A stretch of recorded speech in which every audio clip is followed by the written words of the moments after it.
नमस्कार दोस्तों, स्वागत है आप सभी का मेरे YouTube चैनल स्टडी टूल्स में। तो आज के इस क्लास में हम प्रश्नावली 4.2 के आखिरी क्वेश्चन नंबर 6 को सॉल्व करने जा रहे हैं, जिसमें कि दिया हुआ है कि एक कुटीर उद्योग एक दिन में कुछ बर्तनों का निर्माण करता है। एक विशेष दिन यह देखा गया कि प्रत्येक नग की निर्माण लागत रुपए में उस दिन के निर्माण किए गए बर्तनों की संख्या के दुगने से 3 अधिक थी। यदि उस दिन की कुल निर्माण लागत 90 रुपये थी तो निर्मित बर्तनों की संख्या और प्रत्येक नग की कीमत ज्ञात कीजिए। तो इस क्वेश्चन में कहा क्या रहा है कि एक कोई कुटीर उद्योग है जो बर्तन बनाता है। तो जितने बर्तन बनते हैं, ठीक है, तो जितने बर्तन बनते हैं तो उसमें से प्रत्येक नग मतलब एक बर्तन, जितने बर्तन एक दिन बनाया जाएगा उसमें से एक बर्तन का जो कीमत रहेगा उस दिन बने हुए बर्तनों की संख्या के दुगने से 3 अधिक है। तो फिर कह रहा है कि अगर एक दिन या उस दिन जो है कुल निर्माण लागत अगर 90 रुपये आ रहा है तो बर्तनों की संख्या ज्ञात करनी है। तो हम मान लेते हैं कि माना बर्तनों की संख्या हो जाएगी x। तो यहाँ से बर्तनों की संख्या हमने मान लिया जो कि बराबर है x के। फिर उसके बाद इसमें क्या दिया है, प्रत्येक नग की निर्माण लागत। तो प्रत्येक मतलब कि एक नग की जो निर्माण लागत आएगी, मतलब बनाने में जो पैसा लगेगा, वो निर्माण लागत जो है क्या कर रहा है, निर्माण लागत उस दिन के निर्मित किए गए बर्तनों की संख्या के दुगने। तो उस दिन जो है बर्तन बनाए गए x, तो उस दिन निर्मित किए गए बर्तनों की संख्या के दुगने मतलब 2x, दुगने से 3 अधिक 2x + 3। तो इस तरीके से एक बर्तन बनाने में इतना पैसा लग रहा है और हम x बर्तन बना रहे हैं। तो ये कुल लागत जब हम निकालेंगे तो कुल लागत बराबर हो जाएगा बर्तनों की संख्या जो कि x है और एक बर्तन बनाने में जो पैसा लगा है वो है 2x + 3। ठीक है, ये सब एक दिन की बात कर रहे हैं। एक दिन में बने बर्तनों की संख्या x हो गई और एक नग की कीमत इतनी हो गई। तो कुल लागत हो गई बर्तनों की संख्या का, जब गुणा हमने एक बर्तन की कीमत से कर दिया तो कुल लागत निकल गया। तो अब प्रश्नानुसार क्या कर रहा है कि जब ये बर्तन उस दिन बने थे और उसका एक बर्तन का कीमत इतना था तो उस दिन कुल निर्माण लागत 90 रुपये आ रही है। तो प्रश्नानुसार ये जो कुल निर्माण लागत है x और 2x + 3 का गुणनफल ये बराबर हो जाएगा 90 के। तो x में इसका जब गुणा करेंगे तो ये हो जाएगा 2x² प्लस x में 3 का गुणा करेंगे तो 3x बराबर हो जाएगा 90। तो यहाँ से हो जाएगा 2x² प्लस 3x, 90 को इस साइड लाएंगे तो ये माइनस हो जाएगा बराबर 0। अब इसके बाद हमें इसको गुणनखंड विधि से सॉल्व करना है। तो इसके लिए पहले क्या करेंगे, फर्स्ट स्टेप कि अचर पद का गुणांक और x² के गुणांक का गुणा करेंगे। तो 90 और 2 में गुणा करेंगे तो आ जाएगा 180।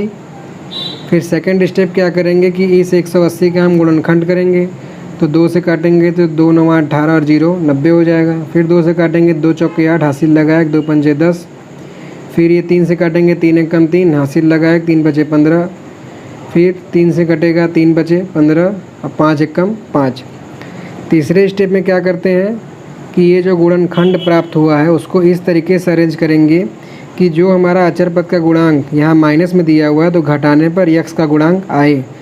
तो यहाँ पर अगर हम 2 2 3 1 ले लें और 5 3 15, ये 15 और 4 3 12, तो अगर हम 15 में से 12 को घटा देंगे तो 3 आ जाएगा जो कि x का गुणांक है। अब 15 में 12 से गुणा कर देंगे तो 180 आ जाएगा। तो यहाँ पर इस 3 को हम लिख देंगे 15 - 12 - 90 बराबर 0। और अब हम इसका करते हैं गुणनखंड। तो जैसा कि समीकरण हमारा इस तरीके का बना हुआ है तो इसको हम और सॉल्व करेंगे तो ये हो जाएगा 2x² प्लस x में 15 का गुणा करेंगे तो 15x, x में -12 का गुणा करेंगे तो -12x माइनस 90 बराबर 0। और इसको सॉल्व करेंगे तो ये हो जाएगा 2 × यक्स इंटू यक्स, और ये 15 गुणे यक्स हो जाएगा। इसको हम लिख सकते हैं 12 इंटू यक्स, और 90 को 15 इंटू 12। ये नहीं लिखेंगे, क्यों? क्योंकि इस वाले क्वेश्चन में जो हमने इसके पहले वाले जितने क्वेश्चन में हमने गुणनखंड किया था वहाँ यक्स स्क्वायर का गुणांक 1 होता था उसके साथ अचर पद, लेकिन इस वाले क्वेश्चन में यक्स स्क्वायर का गुणांक 1 है और अचर पद 90 है, तो इसका योगफल 180 आ रहा था जिसका हमने गुणनखंड किया है। तो ये गलती आप मत कीजिएगा। यहाँ पर हम 90 को लिख सकते हैं 15 इंटू 6, 15 छक्का 90 और 90 दूनी 180, ठीक है। तो यहाँ पर 6 हो जाएगा।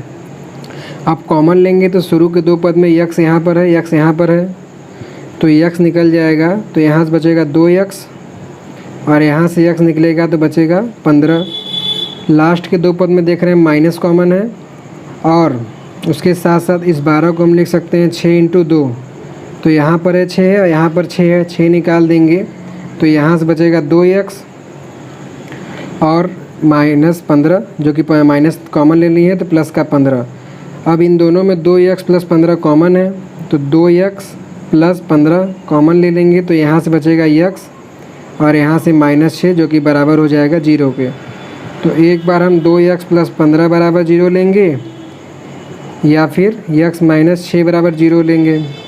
तो यहाँ से सॉल्व करेंगे तो यहाँ से 2x बराबर हो जाएगा -15 और x बराबर हो जाएगा -15/2, और यहाँ से x का मान निकल जाएगा 6। तो जैसा कि बर्तन जो भी बनेगा वो पॉजिटिव संख्या में बनेगा, माइनस में नहीं, तो ये x बराबर -15/2 लेंगे नहीं क्योंकि ये संभव ही नहीं है। तो इसलिए हम बर्तन की संख्या जो है x लेंगे प्लस में 6। तो इस तरीके से हमारे बर्तनों की संख्या x बराबर 6 आ गई।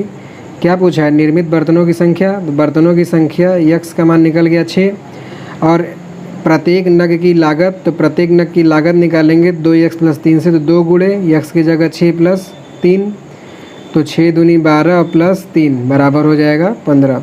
तो इस तरीके से एक बर्तन बनाने की जो लागत आ रही है 15 रुपये, और इस तरीके से हमारा ये क्वेश्चन सॉल्व हो जाता है। अब मैं आपको बता देता हूँ कि कैसे आपको इसको नोट करना है। तो जैसा कि हमने इसमें माना कि एक दिन में निर्मित बर्तनों की संख्या बराबर x है, और एक नग की निर्माण लागत आ रही है बर्तनों की संख्या के दुगने से 3 अधिक, और कुल लागत हो जाएगी बर्तनों की संख्या में अगर हम एक बर्तन की लागत से गुणा कर देंगे। तो इस तरीके से हमारा इक्वेशन बना, उसको हमने सॉल्व किया। ये माइनस में था इसलिए इसको छोड़ दिए, x का मान जो है पॉजिटिव लिए। तो इस तरीके से निर्मित बर्तनों की संख्या x बराबर 6 आ गई। अब प्रत्येक नग की लागत आ गया 2x प्लस 3, तो एक बर्तन की जो लागत आ गई 15 रुपये। और इस तरीके से हमारा प्रश्नावली 4.2 कंप्लीट हो जाता है।